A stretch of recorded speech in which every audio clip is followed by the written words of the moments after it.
akaileta injili Ethiopia. Ndio maana wao unasikia kwamba injili ya kwanza sana Afrika iko Ethiopia.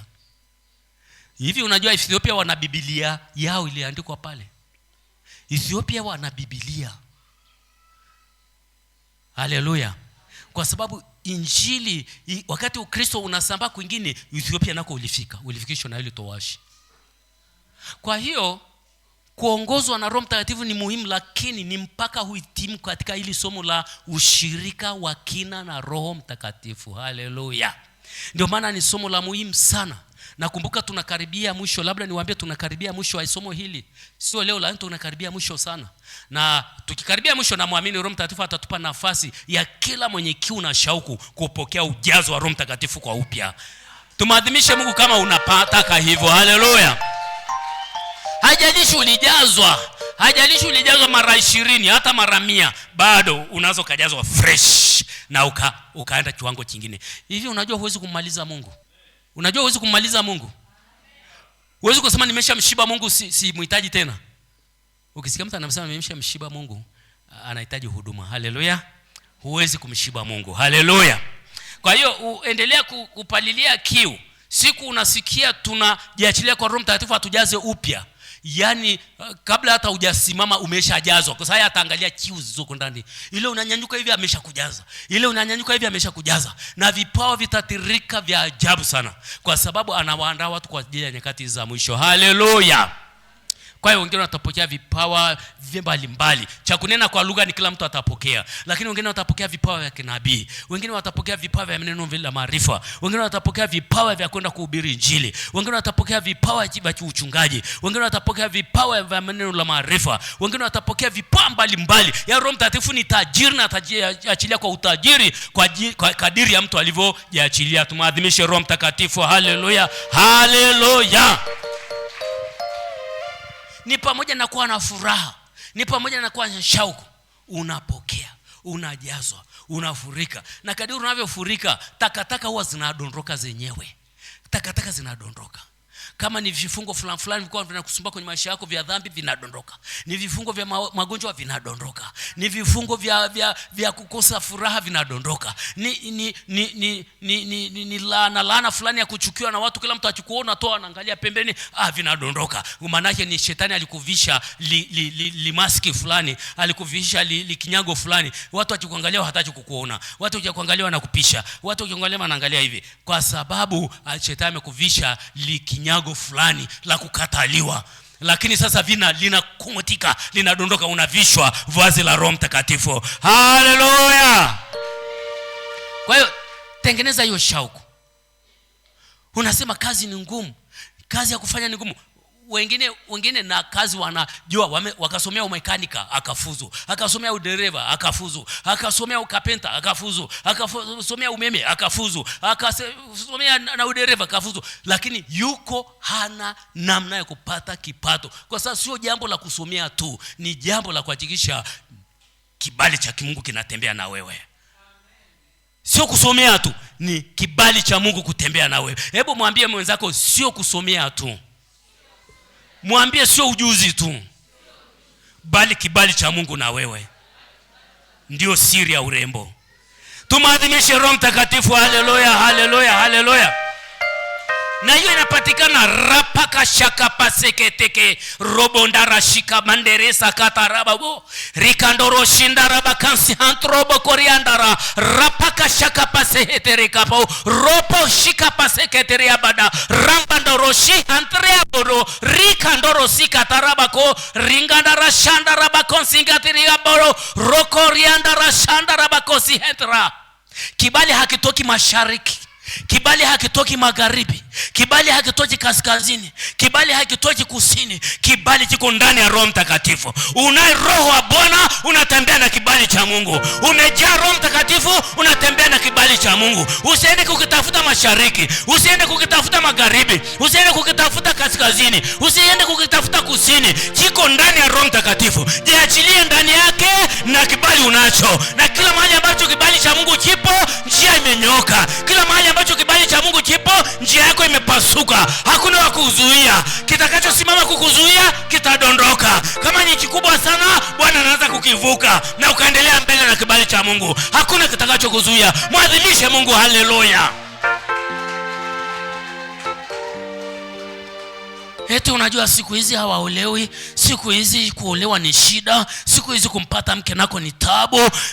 Waache wapate tabu zao walioko nje huko. Waache wapate tabu zao huko walioko huko duniani. Waache wapate tabu zao wale wanaoenenda kwa mwili. Lakini tembea na Roho Mtakatifu, utakuja kushangaa jinsi ambavyo ulivyo mrembo, jinsi ambavyo unahitajika, jinsi ambavyo unatafuta uolewe, jinsi ambavyo wadada wanasema ningeolewa na kijana huyu, ningeenda kutoa sadaka.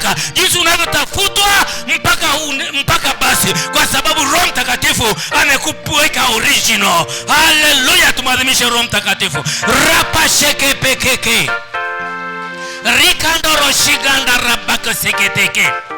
Roho Mtakatifu anaongea na watu hapa. Roho Mtakatifu anaongea na watu hapa. Sio sifa za kibinadamu umekosa, sio mtandao wa watu umekosa, sio mtu wa kukushika mkono au umekosa. Achana na hiyo lugha kwamba sina mtu wa kunishika mkono, kwamba sina mtu wa kunishika mkono, kwamba sina kibali, kwamba sina mtandao wa watu wa kunishauri. Achana na hiyo biashara. Hiyo ni ubinadamu. Mtandao wa Roho Mtakatifu unakutosha kabisa 100%. Jiachie kwake na hautakaa ujutie. Karabakarashondo robokoria rikapateresha kapatarasaka shokoria panderesike terikando robokoria ndarabakasaka shakariando robokosinge teriganda rabakasinge teringando robakasikete shakaria kando roshika baseke terikato roatekete. Roho Mtakatifu anaongea na wengine hapa. Anasema baada ya kuanza katika roho, mnataka kukamilisha katika mwili. Baada ya kuanza kutembea katika roho na kuanza kupokea mambo yako kiroho, na kuanza kupokea mambo yako kwa kumwamini Mungu, na kuanza kupokea mambo yako kwa kuandama neno la Mungu, na kuanza kuandama neno lako mambo yako kwa kufunga na kuomba. Baada ya kutembea safari hii, sasa umegeuka, unataka kukamilisha sasa katika mwili. Unataka kugeuka, anza kutumia akili zako. Unataka kwanza kusema kwamba ni kwa sababu hujasoma. Unataka kwanza kusema ni kwa sababu sina ujuzi. Unataka kusema ni kwa sababu sina mtu wa kunishika mkono. Unataka kukamilisha katika mwili. Tubu, geuka, jiache katika Roho Mtakatifu. Mambo yako yanaenda vizuri. Mwadhimishe Mungu. Haleluya, haleluya, haleluya.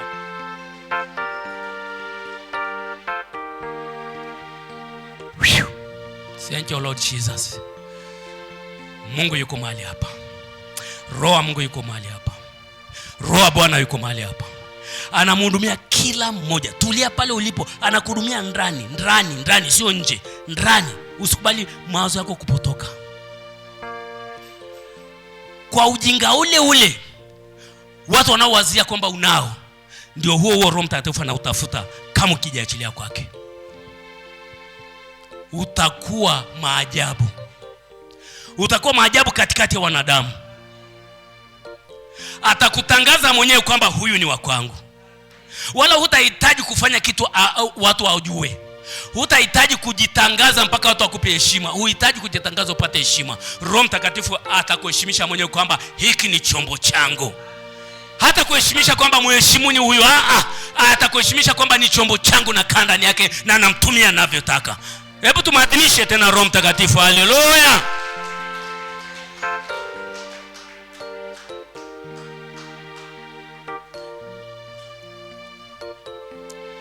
Kwa hiyo tunaendelea na somo la ushirika wa kina na Roho Mtakatifu. Na tunatembea na faida na baraka za Roho Mtakatifu kwa ndani yako. Sasa leo tunatembea na somo lingine dogo lakini la muhimu sana. Lina kichwa kanachosema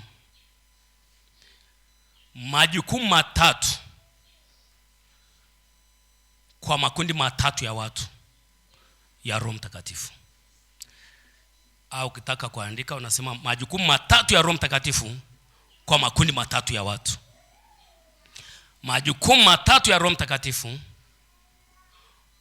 kwa makundi matatu ya watu. Hawa watu wako hapa duniani.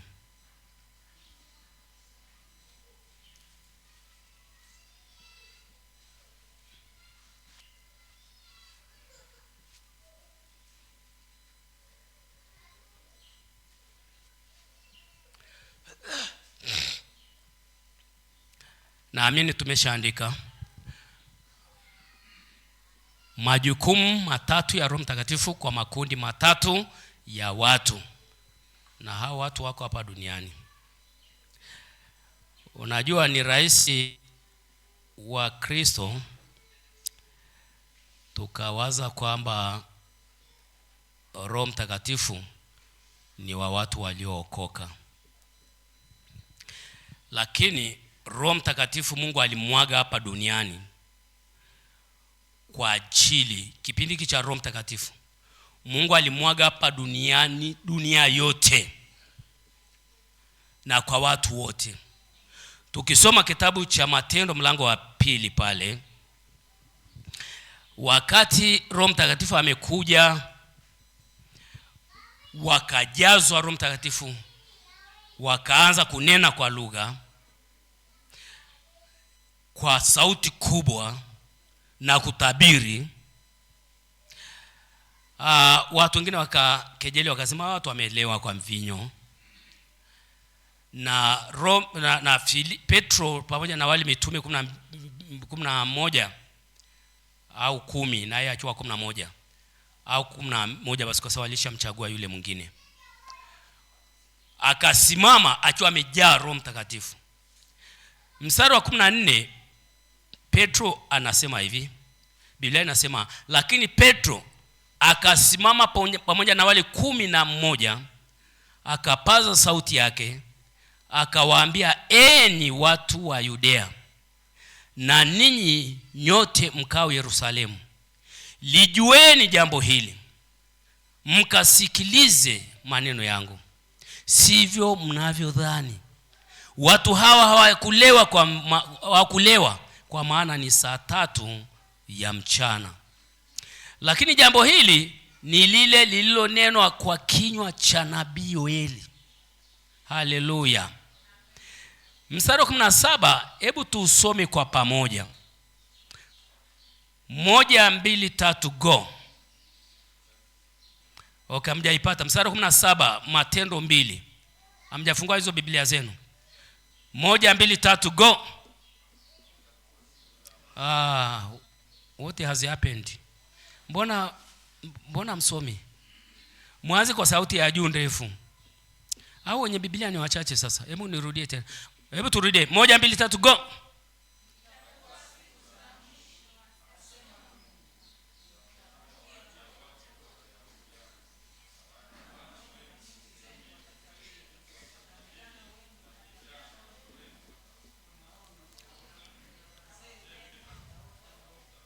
Haleluya. Anasema hivi, itakuwa siku za mwisho, ambazo siku za mwisho ndio zilianza siku ya Roho Mtakatifu alivyokuja. Kumbe Roho Mtakatifu kuja kulianzisha kipindi cha siku za mwisho. Haleluya. Siku za mwisho sio siku moja, ni zaidi ya siku moja. Na hicho kipindi cha siku za mwisho kilianza siku Roho Mtakatifu anakuja mara ya kwanza pale Yerusalemu, siku ya Pentekoste. Ndiye kilianza kipindi kinachoitwa siku za mwisho. Kilianzishwa na Roho Mtakatifu. Na unabii ulikuwa umeshatolewa kitabu cha Agano la Kale na nabii aliyeitwa Yoeli. Kwa hiyo anasema itakuwa siku za mwisho, asema Mungu, nitawamwagia watu wote roho yangu. Haleluya. Ni watu wangapi watamwagiwa roho ya Mungu? Mpaka na mbilikimo, mpaka na Wamasai, mpaka na Wahazabe, wale wanaosema sijui wana kama porini, walimwagiwa na wao hiyo roho ya Mungu. Haleluya. Kwa hiyo siendelei hapo, lakini nataka tujue kwamba mpango wa Mungu ambao ulikuwa umeshafunuliwa na nabii Yoeli ulikuwa unasema kwamba kipindi cha Roho Mtakatifu kikianza, ambacho kipindi hicho kinaitwa kipindi cha mwisho, nyakati za mwisho. Ina maana hicho kipindi cha mwisho kinaitwa ni cha mwisho kwa sababu kikikamilika hakuna kipindi kingine ila kuja awamu mpya kabisa katika utaratibu wa ufalme wa Mungu. Haleluya. Kwa sababu hichi kipindi cha mwisho kikiisha, kinaisha na kanisa kunyakuliwa. Haleluya. Kanisa la Mungu tuko pamoja Kipindi cha mwisho kuisha kwake, alama yake ni kanisa kunyakuliwa. Na kanisa likisha nyakuliwa, kinakuja kipindi cha siku 7 ambacho kimsingi hicho ni kiporo cha Wayahudi ambacho kiliwekwa pause na Mungu ili papenyezewe kipindi hiki cha Roho Mtakatifu. Na kipindi cha miaka 7 kile kitarejeshwa kwa Wayahudi ili watendewe haki. Baada ya hicho kipindi cha miaka 7 tayari kila kitu kinabadilika, kwa sababu anakuja sasa Yesu na watu waliomwamini kuja kuanza kipindi kingine kipya cha miaka 1000 ya Kristo kutawala kama mfalme. Haleluya. Kwa hiyo hiki kinaitwa kipindi cha mwisho. Sasa tunaambiwa kwamba Roho alimwaga kwa watu wote. Na kumbuka somo linasema majukumu matatu kwa makundi matatu ya watu. Kwa hiyo watu wote hapa duniani wako katika makundi matatu, na kila kundi Roho Mtakatifu ana huduma anayofanya ndani ya hilo kundi. Tuko pamoja kanisa la Mungu Kwa hiyo tunaenda kuona haya makundi kwa neema ya Mungu. Alafu utaona huko kundi lipi. Alafu utaona yale majukumu ambayo Roho Mtakatifu anafanya kwenye kundi lako, ujiachie ayafanye. Haleluya. Unaweza ukagoma kujiachia kuyafanya, na ni kwa hasara yako, kwa sababu haji tena kipindi kingine kwa ajili hiyo.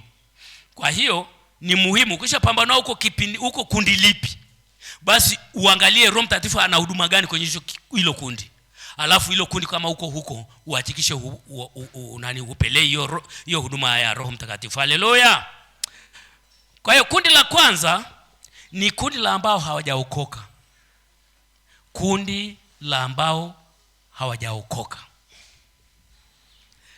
Hebu tufungue kitabu cha Yohana Mtakatifu mlango wa 10. Yohana Mtakatifu mlango wa 16. Tuone ili kundi la ambao hawajaokoka Roho Mtakatifu anafanya huduma gani huko.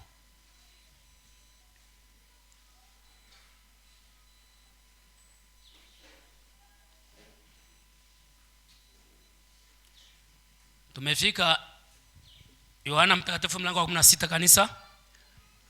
Mwe mnaitika basi tumefika. Okay, naenda kusoma kuanzia mstari wa 7. Neno la Mungu linasema, lakini mimi nawaambia, ni Bwana Yesu anaongea maneno haya. Lakini mimi nawaambia iliyo kweli, yawafaa ninyi mimi niondoke, kwa maana mimi nisipoondoka huyo msaidizi hata kuja kwenu, bali mimi nikienda zangu nitamtuma kwenu. Huyo msaidizi ndiye Roho Mtakatifu kama ambavyo tumeshaona huko nyuma. Mstari wa 8, kisha kuja huyo atauhakikishia ulimwengu kwa habari ya dhambi na haki na hukumu. Kanisa tuko pamoja? Naomba mrudie nyuma ya mchungaji, kwa sababu kwa wengine naona nikiwaambia msomi. Mrudie nyuma yangu. Naye akisha kuja huyo atauhakikishia ulimwengu kwa habari ya dhambi na haki na hukumu. Kwa hiyo hayo ni mambo matatu ambayo Roho Mtakatifu atafanya kwa watu walioko ulimwenguni. Hili neno ulimwenguni ni neno linaloelezea watu ambao hawajaokoka, watu ambao hawajapokea imani ya Yesu Kristo, wanaitwa ni walimwengu.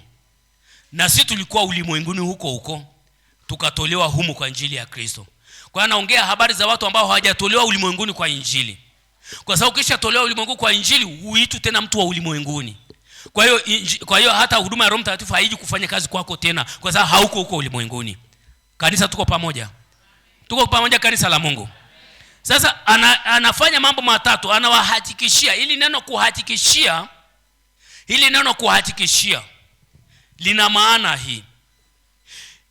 ni kufanya uhalisia wa hilo jambo ndani ya mtu, sio nje.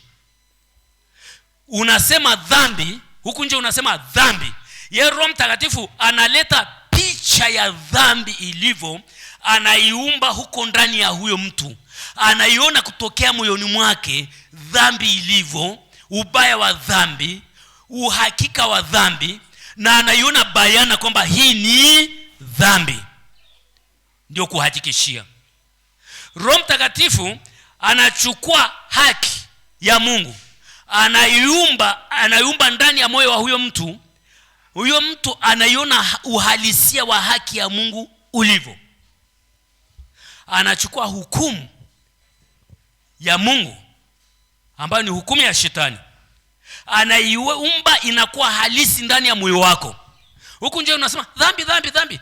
Roho Mtakatifu amua kuihakikisha dhambi ndani yako. Unaanza kulia, hujaambiwa chochote. Huko pale neno linahubiriwa, ghafla unakuta mtu anaanza kulia. Nini? Nini?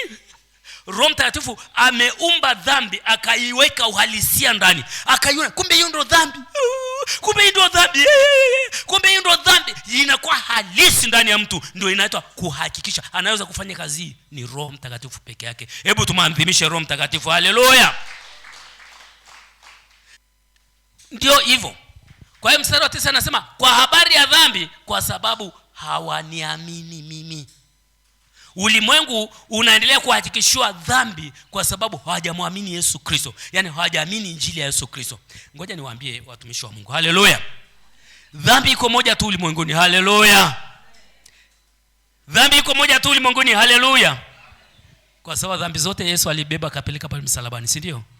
Kwa hiyo tukisema ulimwenguni bado dhambi zipo, tunasema kwamba kazi ya Kristo haijafanyika, si ndio? Kanisa la Mungu tuko pamoja. Hili ni neno la ufalme. Haleluya. Yesu Kristo, Biblia inasema Mungu alichukua dhambi zetu zote akaziweka juu yake, akaziondosha zisiwepo. Biblia inasema sehemu nyingine, kitabu cha Yohana Mtakatifu mlango wa 2, nafikiri kwenye mstari wa 19 pale au 29, anasema tazama mwana kondoo wa Mungu aichukuaye dhambi ya ulimwengu. Kwa dhambi ya ulimwengu imekwisha kuchukuliwa na Yesu Kristo pale msalabani. Haipo tena. Yaliyoko ni matendo ya dhambi, ni matendo ya mwili, lakini sio dhambi. Dhambi imeshanyakuliwa, imeshaondolewa juu ya Yesu Kristo, akafanyika dhambi, akaichukua akaenda kuzimu. Hebu tumadhimishe Yesu Kristo Bwana wetu kwa kuwa alifanyika dhambi kwa ajili yetu. Kwa hiyo ulimwenguni kuna dhambi moja tu. Haleluya. Na hiyo ndio ambayo Roho Mtakatifu anauhakikishia ulimwengu kwa ajili ya hiyo dhambi. Na iko mstari wa 9 hapa. Anasema kwa habari ya dhambi, kwa sababu hebu tumalizie 1 2 3 go. Kwa sababu hawamwamini yeye. Hiyo ndio dhambi. Kwa hiyo dhambi ipo moja. Kila asiyemwamini Yesu Kristo ametenda dhambi, na anayo dhambi ya kutokumwamini mwana wa Mungu. Ukisoma kwenye Yohana 3:16 na kuendelea pale, anaendelea kuielezea hiyo. Endelea kuelezea hiyo kwamba hawakumwamini, ndio maana hukumu ipo. Kwa hiyo mtu akishamwamini Yesu Kristo, dhambi hiyo inaondoka, hakai ulimwenguni tena, anahamishwa na ingia katika mwili wa Kristo. Haleluya. Biblia inasema mstari wa 10, na kwa habari ya haki, kwa sababu mimi naenda zangu kwa Baba. Maana yake amemaliza kazi na hamnioni tena. Kwa habari ya hukumu, kwa sababu yule mkuu wa ulimwengu huu amekwisha kufanya nini? Kuhukumiwa. Haleluya. Ngoja niwaambie watumishi wa Mungu, iko hukumu moja tu. Haleluya. Ziko hukumu ngapi? Moja tu. Kuna dhambi moja na kuna hukumu moja. Dhambi moja tumeshaona ni kutokumwamini Yesu Kristo, kwamba amefanya kazi yote kwa ajili yetu, kwa hiyo tukimwamini tunaokoka. Hiyo ndio dhambi ya kutomwamini Yesu Kristo. Lakini hukumu, iko hukumu moja tu, amehukumiwa Ibilisi. Haleluya. Amehukumiwa nani? Ibilisi. Sasa unasema kwa hiyo hamna watakao hukumiwa kwenda jehanamu. Wanahukumiwa kwa sababu wameshikamana na ibilisi. Kwa sababu kila asiyekubali kumwamini Yesu Kristo anabaki kumwamini nani? Ibilisi. Kwa hiyo unamsindikiza. Ile hukumu ni ya kwake, lakini unamsindikiza, mnaenda wote. Hemo na hukumu ni ya shetani, lakini unamsindikiza eti. Alafu mbaya zaidi, kuna watakao tangulia kuonja hiyo adhabu kabla ibilisi waliomfuata. Kwa mfano, Biblia inatuambia kabisa, mpinga Kristo wakati Yesu atakaposhuka kuja kuanza utawala miaka 1000, wakati atakaposhuka atakayokuwa anatawala ulimwenguni ni mpinga Kristo pamoja na yule nabii wa uongo. Biblia inasema wazi kwamba Yesu Kristo akisha kuja, kwa sababu atakuja atapiga vita ya Armageddon. Atapiga ile vita pale, atashinda, atawaangamiza wale maadui. Halafu Biblia inasema yule nabii wa uongo na mpinga Kristo wanakamatwa wakiwa hai. Halafu hawawekwi kwenye shimo, wanarushwa kwenye ziwa la moto. Yaani lile ziwa la moto aliloandaliwa shetani na malaika zake, kabla hajaandaliwa kuingia kule, eti yule mpinga Kristo na nabii wake wanatangulia kwenda kuonja, wanakuwa ni malimbuko kwenye lile. Na hayo malimbuko ni mabaya, kwa sababu kumbuka watakaa kule miaka 1000 nzima kabla shetani hajaenda huko. Kwa sababu shetani kuja kwenda huko ni baada ya Yesu Kristo kutawala miaka 1000. Kile kiti cha enzi kikubwa kikija kwa ajili ya hukumu sasa ya mwisho, ndipo sasa hukumu ya mwisho inafanyika. Ndipo ambapo mbingu zinaondoka, ardhi, nchi inaondoka, mbingu zinaondoka, mbingu mpya, nchi mpya vinakuja. Alafu dunia yote inakunjwa kama karatasi, vinatupwa kule. Ndipo na mauti nayo inakamatwa, inatupwa ziwa la moto. Ndipo na kuzimu nayo inakamatwa na watu wake, inatupwa kule. Halafu ndipo na shetani anakuwa mwisho kutupwa kule. Anakuta wale wote waliomfuata walishatangulia kwenda kuonja joto ya jiwe. Kataa kumfuata shetani. Haleluya! Iamini injili, mwana wa Mungu upone. Haleluya! Iamini injili ya Yesu Kristo kwa moyo wako wote. Acha unafiki, acha udanganyifu, acha comedy kwenye nyumba ya Mungu, acha maigizo katika nyumba ya Mungu. Muandame Mungu kwa moyo ulionyoka. Haleluya! Acha maigizo. Watu wanafanya biashara na maigizo katika imani hii ya Kristo. Wakati umefika ambapo waamini wa kweli watapambanuliwa. Wenye imani ya kweli watapambanuliwa. Na magugu bado wataendelea kuwepo, lakini tunawaonya kwa sababu kuna kuja kupata joto ya jiwe. Haleluya! Sasa hebu twende. Sasa kwa sababu anauhakikishia ulimwengu kwa habari ya dhambi na haki na hukumu, na tumeshaona hukumu anayowahakikishia ikoje. Sasa kwa sababu hiyo niseme neno hili, watumishi wa Mungu, kwa maana hiyo kazi ya kwanza alionayo Roho Mtakatifu ni kuihubiri injili kwa ulimwengu. Kuihubiri injili kwa ulimwengu. Kwa sababu ile kusema anauhakikishia kwa neno la injili. Anauhakikishia wakati injili inahubiriwa, ndio na Roho Mtakatifu anakuwa anawahakikishia wale watu walioko pale wanahubiriwa injili. Linahubiriwa injili, Roho Mtakatifu yuko pale, anachukua ile neno la injili, anauhakikishia ulimwengu kwamba unayo dhambi, unahitajika kumwamini Yesu Kristo. Kwa sababu hiyo hakuna injili inaweza kuhubiriwa kama sio Roho Mtakatifu anaihubiri. Haleluya! Mwambie jirani yako, hakuna injili inaweza kuhubiriwa kama sio Roho Mtakatifu anahubiri. Matokeo yake, kama tunahubiri injili zetu wenyewe, tutahubiri injili za kulaani, injili za kuwahukumu watu, injili za kusema umekufa, injili za kusema wewe ni wa kwenda motoni, injili za kibinadamu ni mbaya, zinaua watu badala ya kuokoa watu. Lakini Roho Mtakatifu akihubiri injili, mambo yako sawa sawa. Haleluya! Sasa hebu tuone mistari michache ya kutuonyesha Roho Mtakatifu anavyohubiri hii injili mwenyewe, kwa sababu anahubiri na huko anauhakikishia yule anayemhubiria, anamhakikishia kwa habari ya dhambi, na yule mtu anaokoka. anaokoka. Haleluya. Hebu tufungue Marko, kitabu cha Marko mlango wa 16. Marko mlango wa 16. Tumefika.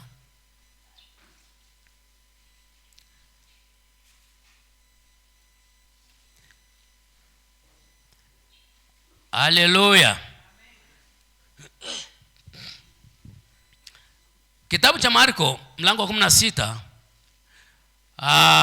hapa mwishoni inaeleza wakati Yesu anapaa kwenda mbinguni, akawaagiza kwenda kuhubiri injili.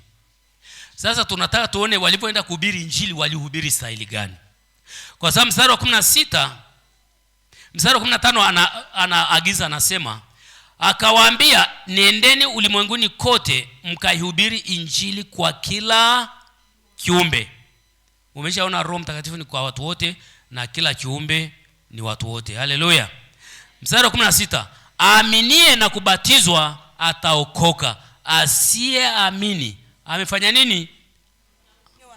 Umeshaona ile dhambi moja tuliyosema aaminie na kubatizwa, maana yake ile dhambi ya ulimwengu haipo tena. Asiyeamini anahukumiwa kwa sababu anabaki na ile dhambi ya ulimwengu ya kutokuamini Yesu. Haleluya. Amen. Tuko pamoja Amen. Akasema, na ishara hizi zitafuatana na hao waaminio, kwa jina langu watatoa pepo, watasema kwa lugha mpya, watashika nyoka, hata wakinywa kitu cha kuua hakitawadhuru kamwe, wataweka mikono yao juu ya wagonjwa nao watapata afya. Sasa nilikuwa nalenga mimi mstari ya chini zaidi.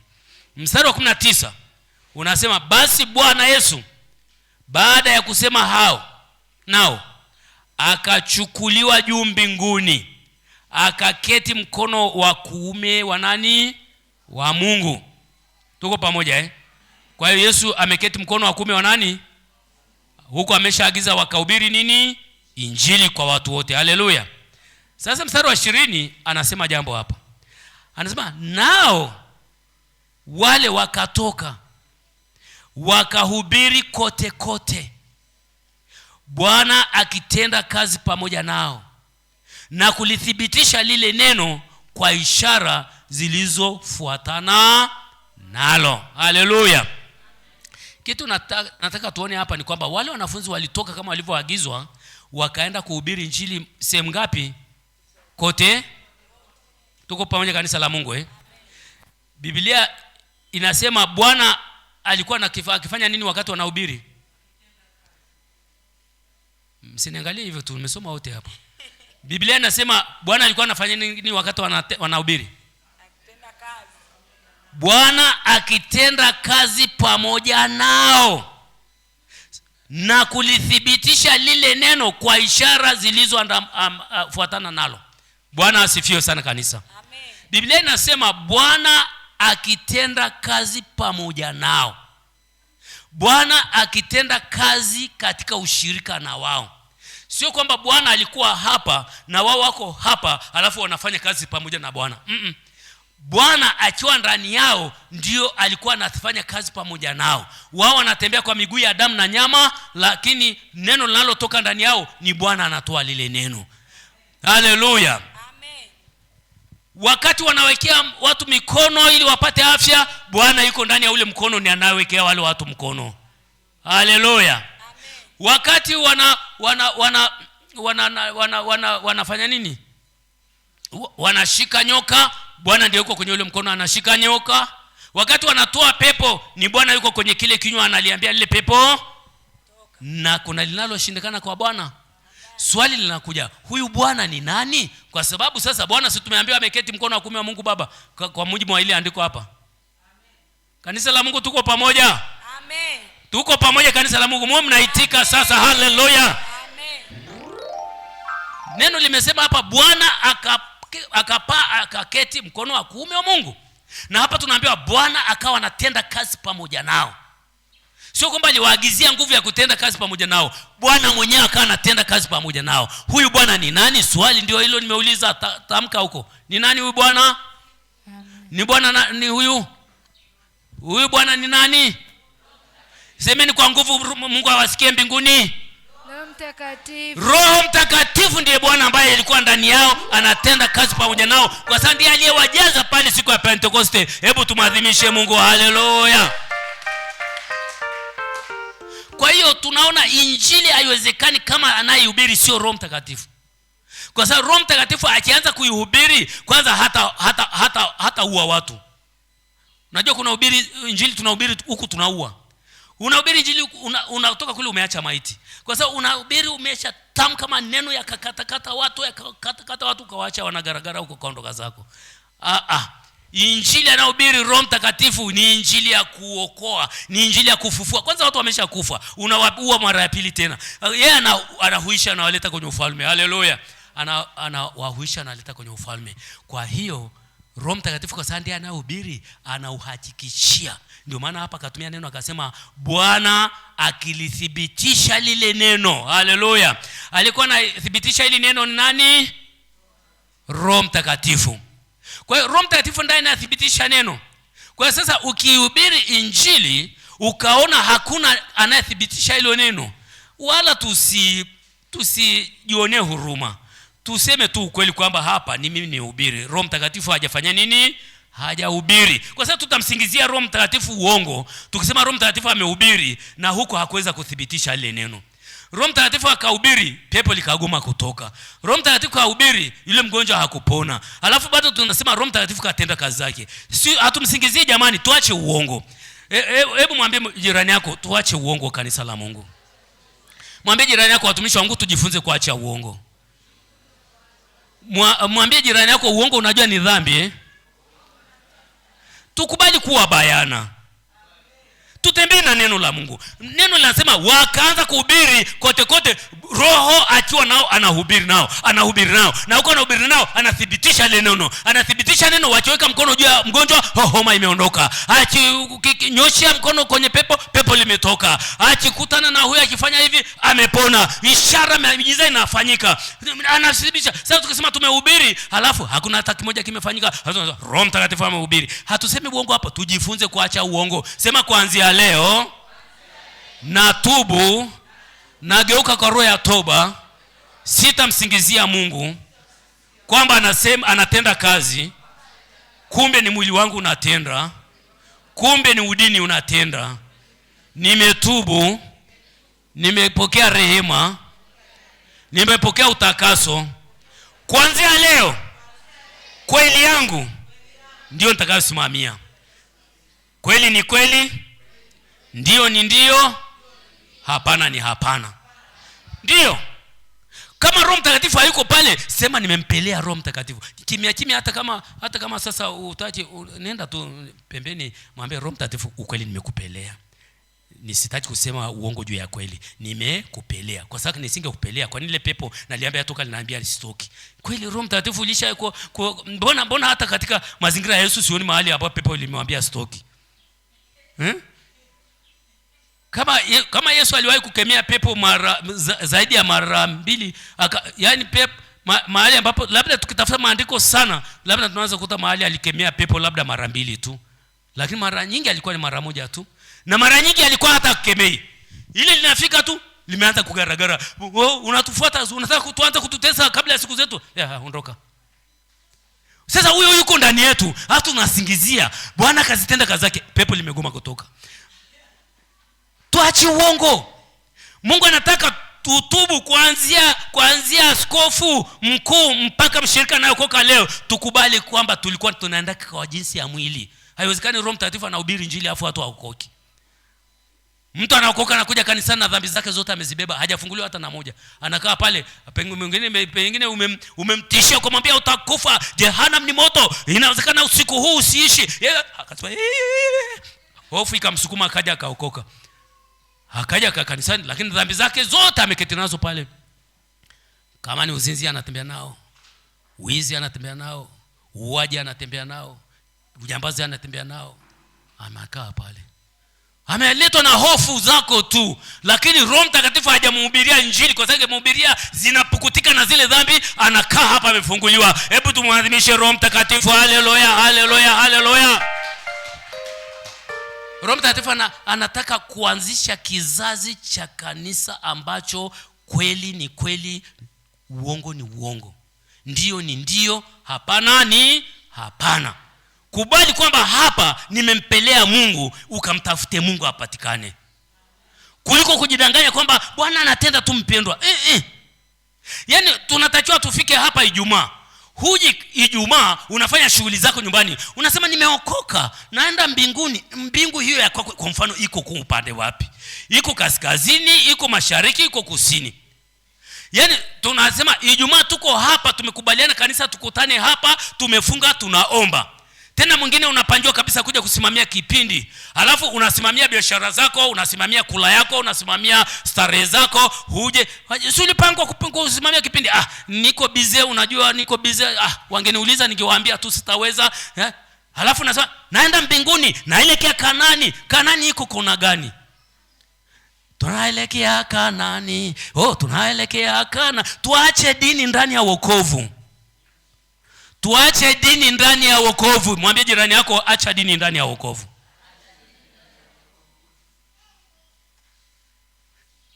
Tumaanishe wakati umefika wa kusema ndio yenu iwe ndio, hapana yenu iwe hapana. Huwezi kufanya jambo mwambie mpendwa, hili jambo sitaliweza kwa sababu 1 2 3, nahitaji neema, nahitaji hata maombi yenu.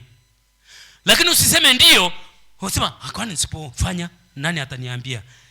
Ni kwa sababu uko nje. Ungekuwa ndani ya Bwana, hiyo hofu ya Bwana ingekutiisha, usingeongea hivyo. Ungekuwa unatembea na Bwana mwenyewe kabisa, hofu ya Bwana ingekutiisha, usingeongea unavyoongea, wala usingewaza hivyo moyoni unavyowaza. Kwa tufike mahali tujirudi. Tukisema Jumatano tunakutana hapa, uikumbuke. Yaani uikumbuki hata kama leo Jumatano nishasahau. Unaendelea ratiba tu. Majesho yanakutoka, kazi zinaendelea kama mbele. Sisi ndio waenda mbinguni sisi. Sisi ndio mbinguni wanaenda watu waasi ambao wakubaliani na utaratibu. Hakubali. Ukimwambia nienda kushoto anaenda kulia, anakuambia naenda mbinguni. Ukimwambia mpendwa angalia kaskazini, anaangalia kusini, anambia mimi mtu mzima utaniambiaje niangalie? Kwani mimi sijui kuangalia? Anaangalia. Sasa uasi wa namna hiyo kweli na mbinguni tunaenda? Bwana Yesu ana kondoo hana mbuzi. Mwambie jirani yako, Bwana Yesu ana kondoo hana mbuzi. Mwambie tena jirani yako, mwambie Bwana Yesu ana kondoo hana mbuzi. Hana mbuzi. Kondoo, mchungaji akimwambia twende huku, kondoo ndiko anakwenda. Mchungaji akipinda hivi kamwambia kondoo twende, kondoo ndiye anafuata. Ndio Yesu huyo na kondoo zake wanamfuata. Mbuzi, mwambie twende hivi, twende huko, yaani hana uelekeo mbuzi, hata kama kufuate mbuzi. Ndio maana katika hukumu ya mwisho ukisoma waraka, ukisoma Mathayo 25, anasema anawabagua kama mchungaji anavyobagua kondoo na mbuzi. Anasema kondoo atawaweka kulia kwa sababu kulia ni kwenye nguvu na ndiko kondoo anakokaa kwa sababu wenyewe wanafaa. Mbuzi kwa sababu ni kukataliwa ataweka kushoto. Alafu atawaambia kondoo ingieni kwenye uzima mliowekewa toka kuwekwa kwa misingi ya ulimwengu. Watajitetea pale, ataambia nyinyi hata mkijitetea vipi nyinyi mmeshapata uzima, ingieni tu. Ataambia wale mbuzi sasa nyinyi ingieni kwenye ule moto aliokuwa ameandaliwa Ibilisi, lakini nyinyi mkaamua kuwa wafuasi wake. Watajitetea, atawaelekeza ukweli tu, afu ataambia nendeni huko. Kila unachofanya kilicho cha Ibilisi sio cha Roho Mtakatifu, maana yake unamuunga mkono. Haijalishi kama umeokoka, lakini kwa nini unafanya kazi za Ibilisi? Kwa sababu uasi ni wa Ibilisi. Ni wangapi wanasema uasi ni wa Roho Mtakatifu? Ni wangapi wanajua uasi ni wa Ibilisi? Mbona mnyoshi mkono wengine? Hamjui namna mna uhakika. Haleluya.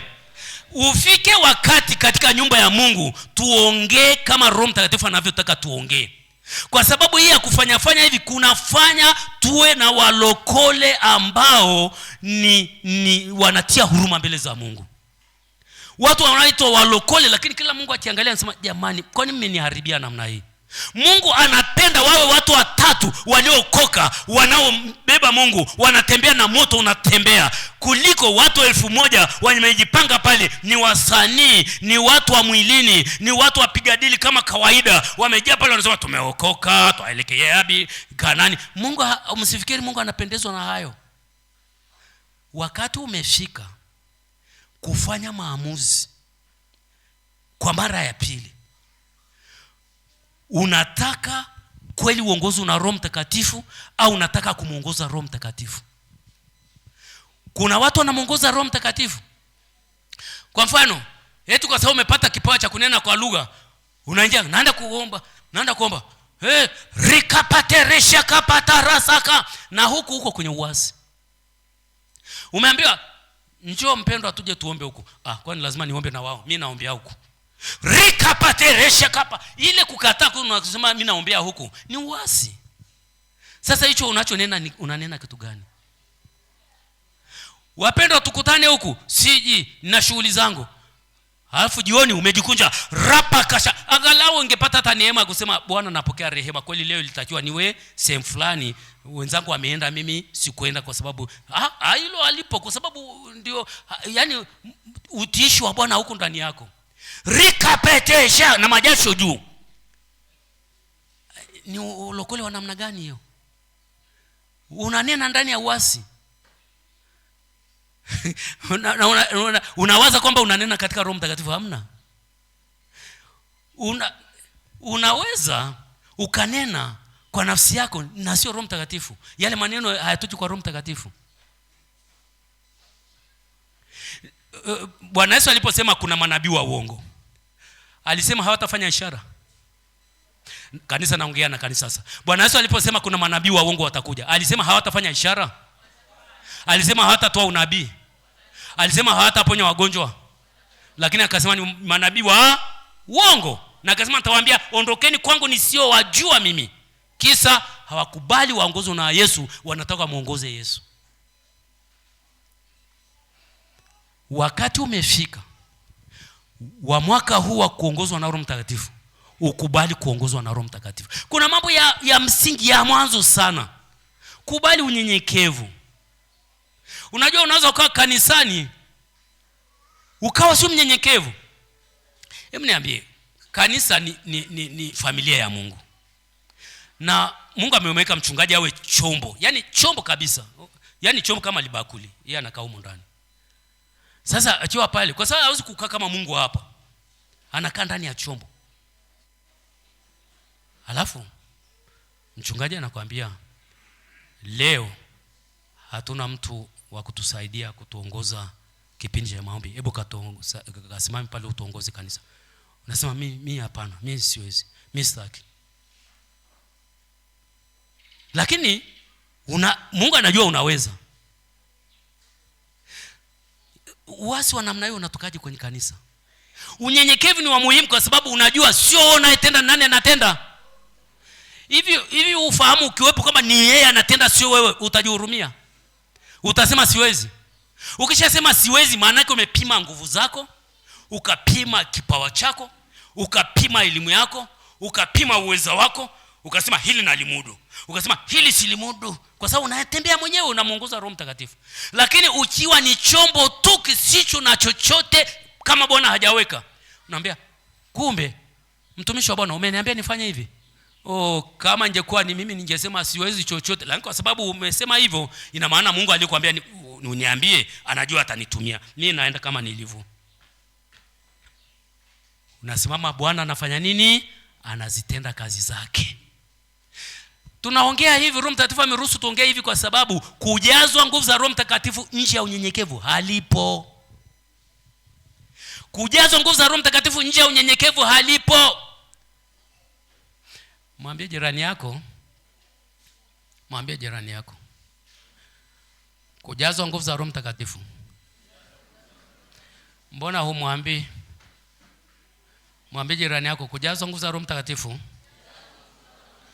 nje ya unyenyekevu haiwezekani. Mwambie tena, kuongozwa na Roho Mtakatifu nje ya unyenyekevu haiwezekani. Sio kwamba hauna Roho Mtakatifu, yuko ndani lakini hakuongozi. Anakuongozaje? Hawezi kukuongoza ukiwa na kiburi, kwa sababu kiburi unatawala wewe. Ukishakuwa tu na kiburi, maana yake umesimama unatawala wewe. Na hawatawali mafahali wawili. Akishaona umetawala yeye, anarudi ndani kwenye roho yako, anakaa kule kimya. Halafu nasema natawala mimi. Wakati mwingine Bwana anaachilia hata ishara mbalimbali za kukuambia uamuzi uliofanya sio sawa. Angalia hili limetokea, angalia hili limetokea, angalia hili limetokea. Lakini unafunga macho, hata hizo ishara utakuziona, unasema mimi Bwana, mimi hawaniambii kitu, mimi siambii kitu. Utaangamia namna hiyo. Unajua Balaam mpaka punda alilazimika kwa kuongea.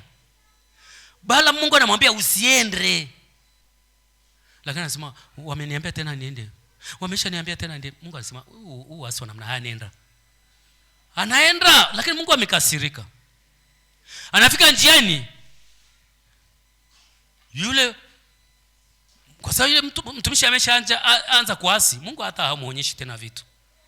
Mungu akaona afadhali muonyeshe punda kuliko kumonyesha mwanadamu. Unaona kitu kibaya? Mungu alikuwa anakuletea maono, ukaamua kuasi mpaka akaamua kuliko akupe wewe maono, ampe mbwa wako maono. Kuliko akupe wewe maono, ampe punda. Sasa yule yuko mtumishi yuko kwenye punda, ameshamwasi Mungu. Mungu amemwambia usiende. Wale watu akina Balaki wanampigia, njoo tu bwana, njoo tu, nitakupa pesa, nitakupa. Akaamua kumtii Balaki. Balaam akamwambia wameniambia tenda niende. Mungu anasema unakuja uniambia wameniambia niende, na mimi nishakupa neno langu kwamba usiende. Si unanuria mara ya pili, maana yake unanibembeleza mimi Mungu. Mimi Mungu nimekuwa kigeugeu ndio na hapana. Haya nenda. Yeye anaambia nienda, badala kuelewa tu kwamba hapa nimejichanganya. Anasema asante. Anaanza punda inaenda. Mungu anatuma malaika na upanga namna hii. Malaika anasimama njiani na upanga hivi. Halafu mtumishi wa Mungu alishapigwa upofu kwa sababu ya kiburi. Haboni yule malaika. Zamani alikuwa anamuona. Lakini Mungu akaruhusu punda aone. Punda anamuona malaika ana upanga.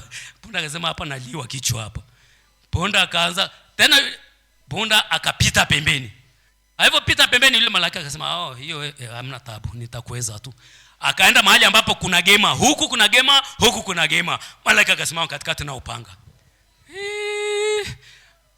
Yule punda akasema kwa kweli nilikuwa namuokoa bwana wangu, lakini hapa kukuokoa imekuwa kazi. Punda akasimama kwenda haendi. Anachapa mjeledi, nenda. Amekaa tu, nenda. Anaona upanga, yeye yule ni amekuwa kipofu, haoni upanga. Nenda, njia imenyoka hiyo, nenda. Punda anaona upanga, amekaa namna hii. Akamtwanga mpaka Mungu akasema asikuonee, akampa kipawa cha kuongea. Haleluya! Hebu tumadhimishe Mungu asiyeshindwa neno lolote. Akampa punda kipawa cha kuongea, akamwambia bwana wangu, kwa nini unanionea? Yaani siku zote nakutii namna hii. Akaanza kuongea kwa kinywa cha mwanadamu mpaka akaelewa kwamba Mungu ameshawawekea ribiti. Unyenyekevu ni wa muhimu katika safari hii ya wokovu. Tukiwa tumejaa Roho Mtakatifu, tukiacha unyenyekevu, moja hata hudumu yeye, unaweza ukaingia kuhudumu kwa mazoea, na kwa sababu unahudumu kwa mazoea utaanza kutumiwa na roho ya shetani pasipo kujua kwamba unatumiwa na roho ya shetani, kwa sababu atakuja kama malaika wa nuru. Hebu sema malaika wa nuru. Mnajua shetani anaweza kuja kama malaika wa nuru Biblia inatuambia, sio neno la mchungaji. Akija kama malaika wa nuru, unafanya kana kwamba Roho Mtakatifu anafanya. Lango sawa, Roho Mtakatifu haupereti katika kiburi, haupereti katika uchafu, haupereti katika michanganyo. Hatakuwa sio yeye. Lakini yeye ameshapata hapo mwanya kwamba umeshazoea kwamba anakuongoza, atapenya hapa, atakupeteshia vya kimalaika ya kinuru. Kama kunena, nena sana tu. Lakini kunena hakuleti matokeo. Fanya hivi, hakuleti matokeo. Mwisho wa siku unakuta kanisa la Mungu linaharibiwa, wewe mwenyewe unaharibiwa, familia yako inaharibiwa, hatima yako inaharibiwa. Kisa ni unyenyekevu tu umekosekana. Simama pale ulipo.